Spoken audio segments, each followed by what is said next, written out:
How's it going, everybody? Today's video sponsors Viking Jewelry again. Huge thanks to them first of all, and if you don't know them yet, then now is the best time to change that. Black Friday and all the upcoming sales are pretty much everywhere and everyone's looking for a steal.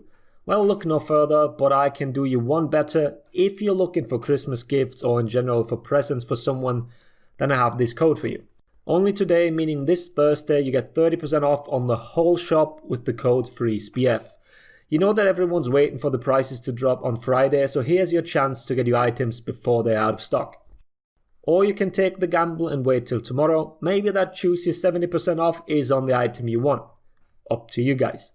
All the links will be in the video description, so go and check them out. Alright, so I have a favour to ask. I have a new mic, so the commentary probably sounds a little different. I'll be testing a few settings and all over the course of the next few videos, so I'd appreciate any feedback. Thanks in advance. But now to the topic at hand. I don't know whether everyone has played the campaign, let alone finished the whole thing, but the boss characters in some missions, while still based on existing hero types, do have some extra attacks in the movesets that people have requested repeatedly for our existing heroes. We've also seen these moves during the Apollyon event, during which we had a PvAI mode with these campaign bosses, and they used a complete moveset available in single player. Well, almost. Some of you might immediately think now that I'm going to shut down the whole idea from the beginning and be rude to certain special individuals again, but nah. We're keeping it rather civil this time, I think at least. Who knows what will pop into my head during the commentary. But yeah, I think the idea of taking these moves and implementing them is absolutely sound. All the animation work is done, rigging is completed, and it's also on the correct models. It's not like we're requesting a Lawbringer move on an Orochi, so most of the work has been finished. Of course, slight adjustments are needed, but that should be doable. Alright, so let's look at the campaign moves for two characters specifically, Orochi and Warlord. Both of them have either lackluster or simply not working movesets depending on the level of play. Yeah, Apollyon does have an extensive moveset, but Warden is sitting in a pretty good spot at the moment, so I don't think he's in urgent need of a bigger moveset. I will try and explain whether a move would fit the character and find a possible explanation why Ubisoft hasn't taken advantage of an existing move and utilized it in a rework. The most obvious and most requested move from the campaign is probably Torsen's kick. We're looking at a 700 millisecond long unblockable here. It's performed out of neutral. Sometimes Torsen dodges and then does it, so maybe it can also be performed as a side dodge attack. I don't know. The kick stuns you and then floors you for 3300 milliseconds. What's noteworthy here is the extra camera movement. It's similar to Centurion's cutscene and Shaman's Bite. It's in the campaign, so it's obviously just for the extra dramatic effect. But let's just go through what changes would be needed to make it usable in PvP. First of all, it needs to be sped up. A 700 millisecond bash from neutral is easily reactable. That's why I get hit by every single one while recording this. But jokes aside, all of our neutral bashes are currently 600 milliseconds. Tiandi's Palm Strike, Jormungandr's Grab, Glad's Toe Stab, just to name a few. Now for the follow-up, looking at the three moves that I just listed, the confirmed punish is nothing, 10 damage or 14 damage respectively. Or even 20 if you want to count Haymaker. Obviously we can't keep the knockdown and the insane recovery that we have in the campaign, so we need a normal stagger time to confirm, at max, a light. Now we're running into a few problems. We can't allow a neutral confirmed light. Top light confirms the follow-up, which would mean an 18 damage bash. Top and side lights would both be confirmed because top light is 33 milliseconds faster, so we can't limit it to just side. Chaining into a finisher feels lazy, bash attack and done is just lazy design in my opinion, and would just promote using the move over and over. So my suggestion would be to confirm the mid-chain light. Both do 12 damage, which would bring it in line with the previously mentioned moves. And on top of it, it would allow for chain pressure in the form of fast lights, well, and heavies. So, what's stopping Ubisoft from just taking this pretty much ready to use move and include it in Orochi's moveset? It's basically just speeding up an animation to 600 milliseconds and applying a normal bash stun. The explanation that I can come up with is that they really try to hold on to the identity of a character. The design of Orochi has probably always been that of a fast attacking, stylish fighter, and they've stuck to that. All attempts to improve him have been based on normal attacks.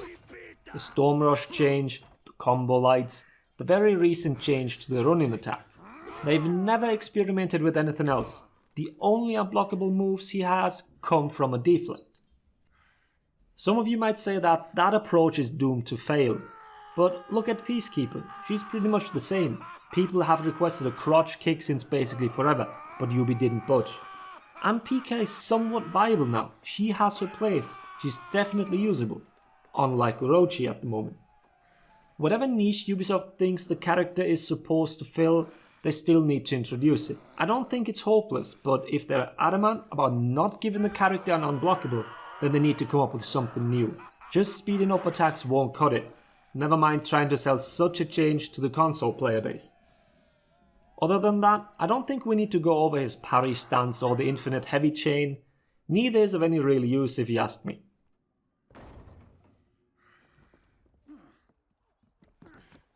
So moving on, Warlord's turn now, which means looking at Gudmundur's moveset. He has a few moves that I want to take a look at. First of all, the insanely slow heavies. As you can see, I keep failing the parry timing, but that is because I'm simply not used to them. Just imagine a character with 1300 millisecond or something around that slow heavies.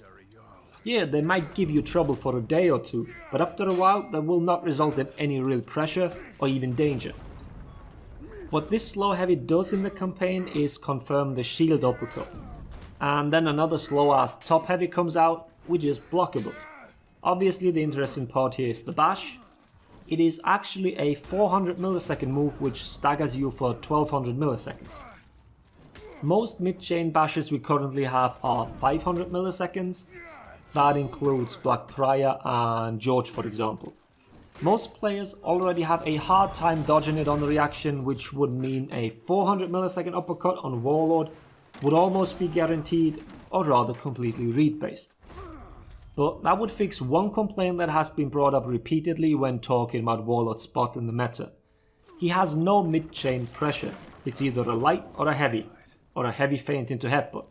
That's pretty much it, the scariest one probably being the headbutt. But considering all the extra stamina cost to maybe land it, the demands are warranted in my opinion. Talking about this yesterday with people, it seemed like not everyone is sold on this. Not every character needs chain pressure. Warlord does have neutral pressure to a degree. I believe that more options is very rarely a bad thing, but overloading a kit, especially in a game like For Honor where some characters have a very limited one, can lead to even bigger problems. So I can understand, but I'd prefer if Warlord had the extra move. And regarding to what I talked about in regards to character design with Orochi, Warlord has always had unblockable moves. Headbutt and Crush and Charge have been in his kit since the beginning. Headbutt used to be even stronger in beta when he could soft feint it to guard break. So the design absolutely allows for it. So out of all the moves, this one makes the least sense to me that it isn't available in Warlord's normal moveset. It makes sense and fixes an issue that the character has. The only real question is what follow-up to give him, because the animation doesn't really allow for the stab move after headbutt or full block. It would look extremely weird. I dislike George's bashes or Jianhu's deflect, basically guarantee nothing or stamina bullying, the latter being an absolutely terrible approach to begin with. So I'm up for suggestions here. Should it wall splat and only guarantee something? Should it be a ledge tool? Feel free to share your ideas. The last special move would be the bear hug. Just looking at the numbers and the weird GB indicators that keep popping up during the attack, it's pretty obvious that it is an unpolished one only to be used in the campaign. If you remember the Apollyon event, the Gudmundur bot, he never used that hug. Number wise, we're looking at 1966 milliseconds for the move. It then takes 1900 milliseconds until you take damage, and a full 6 seconds recovery after you've been grabbed. That move is so far away from being anywhere near usable in PvP that I won't even attempt to suggest changes. Never mind the fact that it would fill the exact same purpose as Shugoki's Hog, and we know how long that took to make it anything but a ganking tool. So yeah, that's it. As expected, it's not as easy as just taking a move from the campaign and simply throwing it into the moveset of a character. On the other hand, I don't understand why Yubi isn't even making attempts to utilize these existing assets. Let me know what you guys think about the whole thing, and don't forget to give me feedback in regards to the mic. I hope the video was helpful. Thanks for watching. Laters everybody.